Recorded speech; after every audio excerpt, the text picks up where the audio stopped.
Salut la famille, bienvenue dans la chaîne Windev pour tous. J'espère que vous allez bien. Très heureux de nous retrouver encore dans cette vidéo où nous allons continuer avec notre application commerciale. Nous avons fait dans la première vidéo, notre, nous avons travaillé notre design. On avait travaillé la présentation, si je puis dire.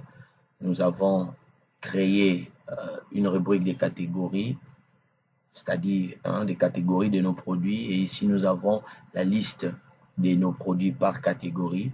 Et nous avons ici le tableau qui va recenser tous les mouvements par rapport à un client donné sur l'application. Et pour cette deuxième partie, nous allons travailler le code, faire assez que notre application puisse fonctionner. Parce que si j'exécute, déjà là, vous voyez, c'est un peu du n'importe quoi. On doit modifier tout ça, avoir quelque chose de professionnel qui présente bien et qui répond aux besoins. Donc, c'est parti. Ce que nous allons faire, premièrement, vous allez constater ici, il y a quelques éléments que j'ai ajoutés. Vous allez faire comme moi, apporter ces quelques modifications. Bon, pour les remises, c'est pas vraiment important, mais dans le cadre de notre tutoriel, je vous conseille de mettre ça. Vous allez peut-être enlever ça après cette formation, vous allez enlever ça, mais je préfère que vous puissiez mettre ça comme ça. Au niveau des codes, vous n'aurez pas de difficulté et vous aurez un code qui va fonctionner à la fin du tutoriel. Donc, la première chose, nous allons mettre une zone de saisie,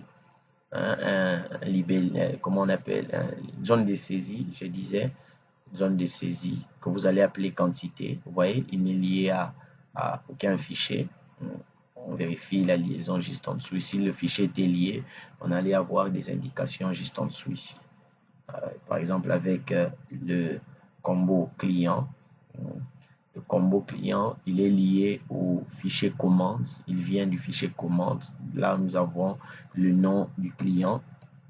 Vous voyez, on a le nom du client. On a le nom du client. Bon, j'avais dit par rapport à l'analyse, donc, je vous avais présenté l'analyse que j'utilise.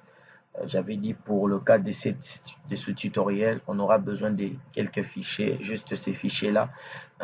D'autres amis nous ont demandé dans les commentaires si c'était possible de parler en détail sur l'analyse. Bon, je trouve vraiment pas ça très utile parce que c'est vraiment quelque chose de vraiment classique. Et réaliser une analyse aussi simple que ça, vous n'avez même pas besoin qu'on puisse parler en détail. J'ai fait en sorte de rendre vraiment le fichier très visible, juste en mettant pause au niveau de votre machine. Mettez pause sur la vidéo, vous pouvez copier et reproduire cette analyse. Vraiment, c'est très simple. Les liaisons qui sont là, ça ne concerne pas. Nous, on aura juste besoin de ces liaisons-là. Vous voyez ici, une catégorie qui donne sa clé à produit et produit qui donne sa clé à détail commande qui reçoit la clé de commande. Vous voyez, et puis client qui donne sa clé aux commandes. Vous voyez, donc il n'y a vraiment rien de difficile. Lorsque vous voyez dans un fichier on écrit 23, c'est-à-dire c'est un champ de type numérique. Là, quand vous voyez on met des pièces, ce sont des champs de type monétaire. Là, ce sont des décimales. Les décimales, et là la date et puis le motif. AB, c'est un varchar, c'est-à-dire une rubrique de type alphanumérique. Là on a aussi 23, donc c'est un numérique. Ici donc certains éléments qui sont ici on ne les utilise même pas, mais déjà quand vous reproduisez ça, Ça va nous permettre de nous retrouver et de faire la même chose que je suis en train de faire.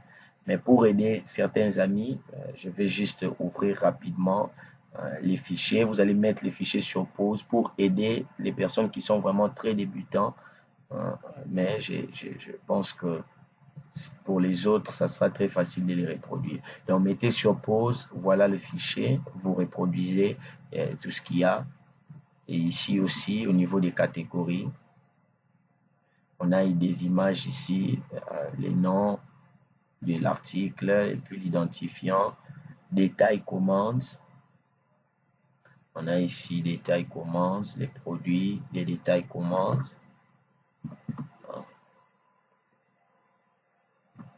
Ici, on a commande avec un total monétaire, client. On a ici nos informations, les informations sur le client. Donc voilà, je vous ai présenté pour récupérer les amis qui ont eu à se plaindre. Donc vous avez vu ce qu'il y a dans la base de données. Donc je retourne dans mon fichier. Donc vous allez créer ici un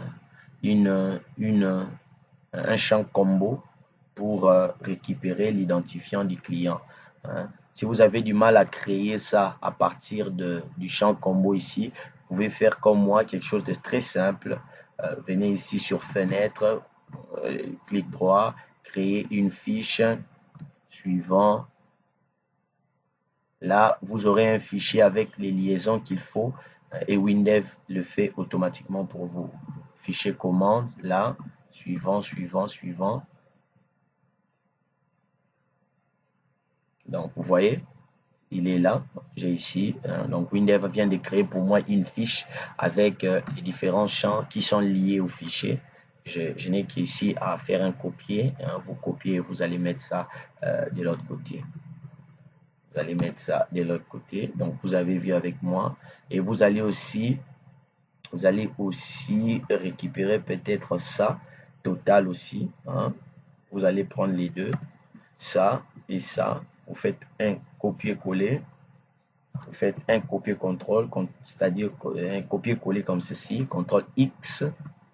Et vous venez déposer ça sur la fenêtre ici. Vous voyez ici, on a total et on a combo ID client. Vous faites un coller juste ici. J'espère que on s'est bien compris. Moi, de mon côté, je vais supprimer ça. Enlever du projet. J'enregistre. Je vais voir aussi ça. Est-ce que j'en ai besoin? Ça aussi, j'en ai pas besoin. Je vais aussi supprimer ça. Supprimer du disque. C'est bon. On enregistre. Ok, c'est bon. On a ici nos deux éléments. On a les deux éléments. C'était pratiquement les seuls éléments qui étaient liés, qui étaient liés à un fichier. Et les trois autres éléments, vous allez créer ça.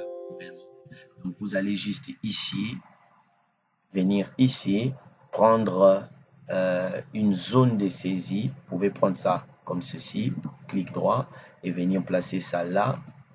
Ou vous pouvez prendre ça comme ceci, prenez ici, type texte et vous mettez. Donc, quand vous mettez, le premier que vous allez mettre, vous allez lui donner ces indications-là. Il va s'appeler quantité. C'est un type numérique. Masque de saisie, vous pouvez prendre le même que moi. Au niveau de l'IHM, on garde les mêmes spécificités. On ne va pas lier notre champ à quoi que ce soit. Et ici, niveau contenu, on va rien identifier. On passe au suivant, numéro, num. C'est aussi une zone de saisie. Vous allez ici l'appeler num, numérique, masque de saisie. On garde les mêmes, on garde ici un masque assez abordable. Le numéro, ce champ, il va nous permettre de mémoriser les éléments, mémoriser les éléments des produits. Ou si je peux dire d'une autre manière, il va nous permettre de mémoriser les identifiants de nos produits. Vous voyez, les identifiants de nos produits. Mais quand on va travailler, vous allez voir ça. Et les autres informations, on peut garder telles quelles. Ici, vous pouvez mettre un 1 comme contenu initial. Vous pouvez mettre un 1 là, au contenu initial. On ferme. Au niveau des remises, vous créez aussi une autre zone de saisie qu'on va appeler remise. Mais j'insiste, on ne va pas travailler les remises. Sinon, on risque de prolonger encore le tutoriel en long. C'est juste comme ça. Comme je vais vous présenter certains codes, ça, pour ne pas embrouiller certaines personnes, je laisse cela comme cela. Ici, donc, le masque de saisie, c'est type monnaie. Bon, vous pouvez préciser ici un masque de saisie, mais moi, je ne le fais pas. Bon, c'est bon. Après, une fois que vous avez fait ces éléments-là, vérifiez ici au niveau du libellé total. Libellé total. Je viens ici au niveau de la liaison. Il est bien lié à commande. Il est lié à commande. 00 monétaire. Et on a un masque de saisie.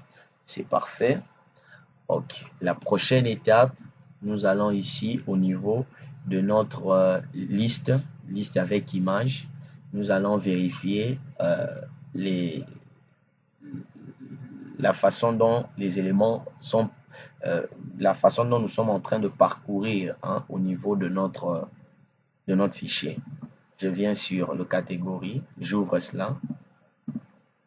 Donc là, c'est bon, c'est bon, c'est bon. Je viens ici sur catégorie. Ici, donc je suis sur catégorie. Rubrique image, c'est bien l'image. Rubrique texte, c'est bien le nom de la catégorie. Et au niveau de rubrique mémorisée, c'est on sélectionne l'identifiant catégorie. Et pour les parcours aussi, identifiant catégorie. Très important, sinon ça ne va pas marcher. Et au niveau aussi de la liste images des produits, on fait la même chose. Donc vous allez constater pour les liaisons, le fichier n'est pas lié. Ici, nous avons contenu image sur image et puis rubrique texte, c'est la désignation et puis rubrique mémorisée, ID produit et puis parcours ID produit. Une fois que vous avez fait cela, c'est très bien. On peut maintenant voir notre tableau, là où nous allons récupérer les éléments qui seront sélectionnés sur notre liste. Ici, on ouvre cela. On a ajouté quelques éléments, vous voyez ici. Donc déjà là, au niveau du tableau, au niveau de notre table, juste ici, on précise ici que l'élément est en saisie. Vous voyez, il est en saisie. Et là, on ne touche à rien, invisible, mais il sera en affichage seulement, c'est-à-dire on n'aura pas la possibilité de saisir quelque chose. Là aussi, ça sera en saisie, mais on cache ça. Donc vous avez deux possibilités. Soit vous travaillez avec la visibilité ici, c'est-à-dire mettre soit en affichage seulement, soit en saisie, ou carrément vous pouvez laisser en saisie, mais vous mettez ça en invisible. Il est évident que quand c'est en invisible, l'utilisateur final ne le voit pas.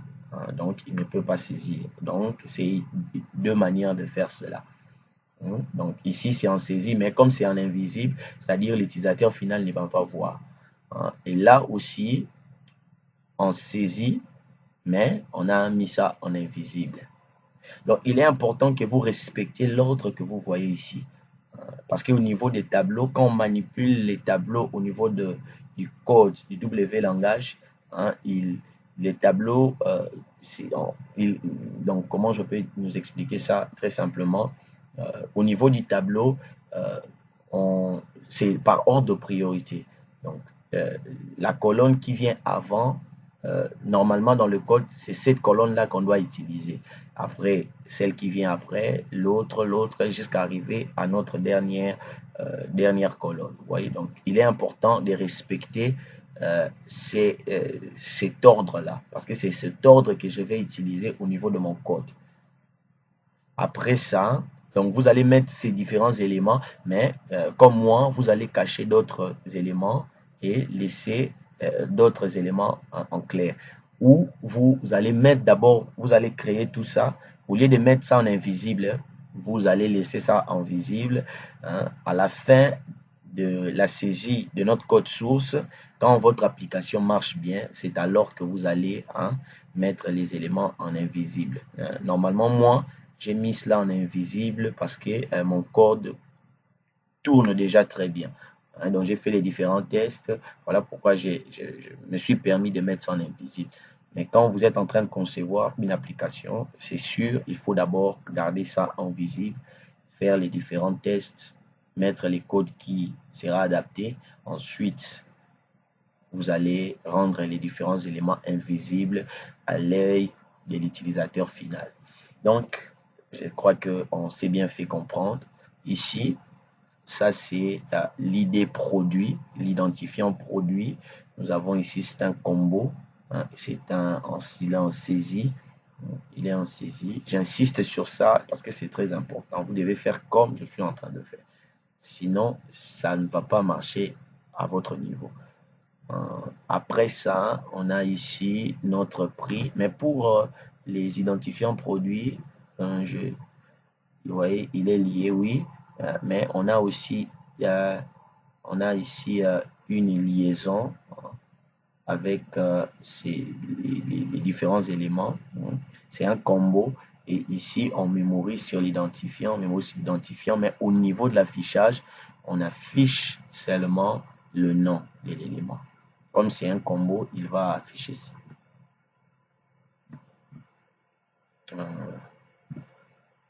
Excusez-moi pour toutes ces explications, mais elles sont très importantes, surtout pour les personnes qui sont vraiment en train de débuter et qui tombent sur mes vidéos. Au niveau des prix, c'est bon. Prix, c'est toujours en saisie. Il est visible. Ça sera le prix du produit. Et là, ça sera les quantités du produit qu'on va indiquer. Ça, ce n'est pas la quantité en stock. C'est la quantité que nous allons identifier par rapport à notre vente. Il va acheter combien d'articles. Et ici, c'est un sous-total par rapport à ce qui est acheté, hein, c'est-à-dire l'article sélectionné. Il va nous faire sous-total, quantité et puis du prix. Après, ici, nous avons une autre rubrique qu'on va appeler total. Gardez-le comme cela, hein. Même si dans la visibilité, ils vont faire pratiquement les mêmes choses sous total et total, hein, mais mettez ça comme ça et gardez remise bien à l'intérieur, hein, les remises et puis total comme ceci. Donc, très important, faites comme je vous expliquais pour le total, c'est type saisie et pareillement aussi pour remise et tout ça. C'est bon.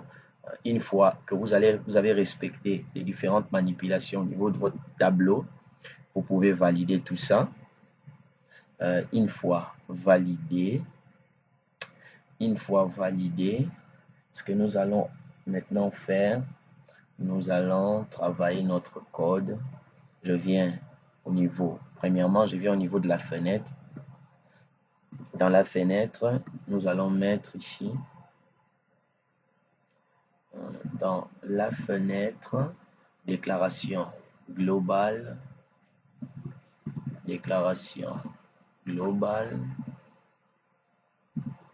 on met ça, je valide, je valide, mais je sauvegarde, fin initialisation, je vais mettre ce code là. Hein, donc ici on fait un filtre par rapport à notre tableau. Hein, si vous avez remarqué, quand j'avais testé, il affichait tout ce qu'il y a dans notre table au même moment. Mais là maintenant, nous faisons un filtre pour nettoyer et rendre notre tableau vide. Hein, pour rendre notre tableau vide. Et si j'exécute cela, voyez maintenant, le tableau est vide. Hein. Maintenant, il peut recevoir ce que nous allons mettre, ce que nous allons lui envoyer par rapport à notre liste. Je ferme. Donc, je ferme ici, fichier vert écran. On va envoyer ici nos différents éléments et bien identifier au-dessus l'heure et la date du système. On va rendre les deux boutons ici visibles, c'est-à-dire le bouton imprimer 3 et puis le bouton supprimer. Imprimer 3, il correspond à ça chez moi. Imprimer 3, il correspond à ce bouton de vente. Vous voyez? Donc, je ne sais pas comment vous avez nommé votre bouton, mais moi, je l'ai nommé imprimer 3. Après ça, on continue. On continue sur la catégorie. Vous allez ici, on va encore faire un filtre sur la catégorie. Vous allez filtrer maintenant. Chaque fois qu'on sélectionne une catégorie, il va filtrer les produits concernant cette catégorie-là. Donc, vous allez faire ça comme ceci. Vous voyez? Après, une fois que j'exécute pour vous montrer ce que ça donne, vous voyez maintenant, quand je clique, vous voyez, il est en train de filtrer. Maintenant, nous allons travailler la suite ici sur notre catégorie, sur les produits. Oula, on est déjà 21. Je pense que je vais faire ça en 2 parties parce que je suis déjà 21. Donc, ici, voilà ce que vous allez mettre. Vous allez mettre ça, sélection d'une ligne. Sélection d'une ligne. Donc, c'est-à-dire rechercher si le produit se retrouve bel et bien dans notre fichier. Ça, c'était sélection d'une ligne. Ensuite, on va ajouter ici l'événement. Ça sera l'événement double-clic, bouton double-clic gauche. Bouton double-clic gauche, je vais cliquer ça. Mais si vous ne l'avez pas ici, vous pouvez venir ici dans la liste des événements détaillés et chercher bouton gauche double-clic. Vous pointez et puis vous validez. Et sur cet élément, nous allons mettre ici notre code. Nous allons mettre ici notre code. Produit, sélection d'une ligne déjà. Bouton gauche, il est là le code. C'est vraiment code. Je coupe tout ça. Je mets ça juste là. Ensuite, je valide.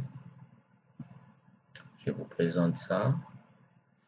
Vous voyez, donc ici, vous voyez, donc la première chose dans le code, on crée une variable numérique. Et ici, nous allons faire une recherche par rapport à l'élément. On dit ici, on va ajouter l'article dans notre tableau. On le sélectionne, on cherche, si on le trouve, on va directement l'ajouter. On va l'ajouter. Donc, écrivez ça comme vous voyez là. On va l'ajouter. Et ici, c'est pour faire... là, c'est pour faire une vérification. C'est pour faire une vérification sur l'article. Mais cette partie-là, je dois modifier ça. Je vais modifier ça un peu. On fera ça peut-être... mais il est là pour faire une vérification par rapport à l'élément. Est-ce qu'il n'y a pas de doublon dans la liste? Si l'article existe déjà, il doit normalement nous donner un message comme quoi l'article est déjà enregistré. Je dois modifier ça juste un tout petit peu. Mais je me souviens plus de la procédure exacte. Mais écrivez ça comme cela. On va modifier ça peut-être plus tard. Je ferai peut-être une autre vidéo comme ça pour nous aider. Je dois faire des recherches par rapport à ça. Après, vous allez créer ces variables. Là, maintenant, nous allons calculer les éléments qu'il y a dans notre tableau. Donc, après avoir ajouté, après avoir vérifié, nous allons maintenant faire des calculs et la sommation. Vous allez écrire comme ceci, produit. Donc, mettez des pauses et saisissez. Donc là, je dois pousser un peu. Les éléments que j'ai mis en commentaire, vous n'êtes pas obligé de les écrire. Hein. D'autres éléments, j'ai masqué ça pour simplifier, nous permettre de comprendre le code. Hein. Mais ce qui est en commentaire, vous n'êtes pas obligé de copier ça. On n'en a pas besoin pour le bon déroulement de ce tutoriel. Donc je pousse, vous voyez, je me rends juste au fond pour vous permettre de tout copier jusqu'à la fin. Donc vous voyez, c'est pour ça que je vous avais dit respecter les colonnes dans le tableau comme je vous ai présenté cela. Vous voyez ici, j'ai gardé le même ordre. Regardez le même ordre. Ici, c'est comme ça qu'on va ajouter les éléments dans notre tableau, dans la table. Après ici, on va faire ici, on va ajouter par défaut. Chaque fois qu'on va sélectionner un article, nous allons incrémenter ça à 1 comme quantité par défaut. Ça sera une quantité directement de 1, de 1, de 1. Et s'il achète plus, c'est à ce moment-là qu'on va modifier l'article. Mais vous allez voir ça quand on va exécuter. Donc c'est ça. Et ici, sinon, on met un dialogue. Les produits indiqués est déjà présent dans la commande. J'ai utilisé dialogue, mais bon, même s'il met en rouge, c'est pas un problème. Si vous écrivez ça comme ceci, ça va fonctionner. Donc, je n'ai pas respecté l'ordre d'écriture de cette commande. Mais ça pas écrivez ça tel que c'est noté ici. Même s'il y a des erreurs, ça ne va pas compliquer. Juste ici.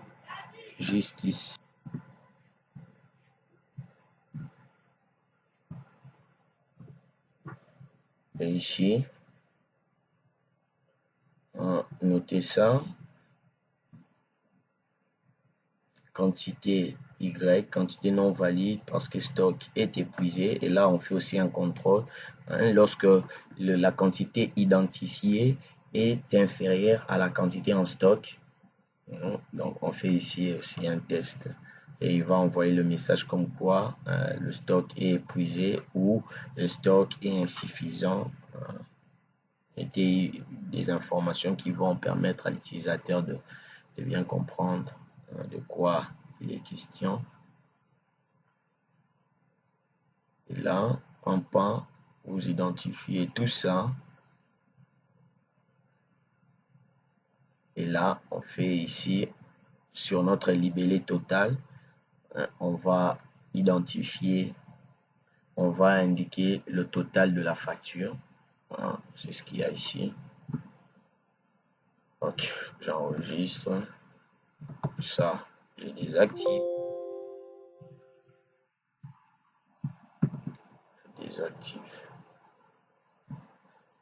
Ok. Après, venez ici au niveau de la colonne des quantités. Nous allons donner maintenant à l'utilisateur la possibilité de faire une modification de la quantité. Parce que là, si j'exécute, vous allez voir. Bon, ça, je peux fermer. Quand je sélectionne ici, je double-clique, vous voyez, il me donne ici la quantité 1, c'est la quantité par défaut. Je prends aussi ça, je prends ça, Mais si je vais modifier ici, est-ce qu'il prend pas ça en compte, vous voyez? Donc, on doit mettre un code ici quand on sélectionne ici. C'est pourquoi on avait mis la colonne quantité en saisie. C'est pour permettre à l'utilisateur de modifier cette valeur. Quand vous mettez ça en affichage, par exemple, quel élément on a mis en affichage seulement? Non, je pense qu'il n'y en a pas ici. Mais si c'était en affichage, pardon, ça allait être bloqué. Donc, vous avez vu, maintenant on va identifier ici, mettre une formule pour recalculer ici. On fait ça rapidement.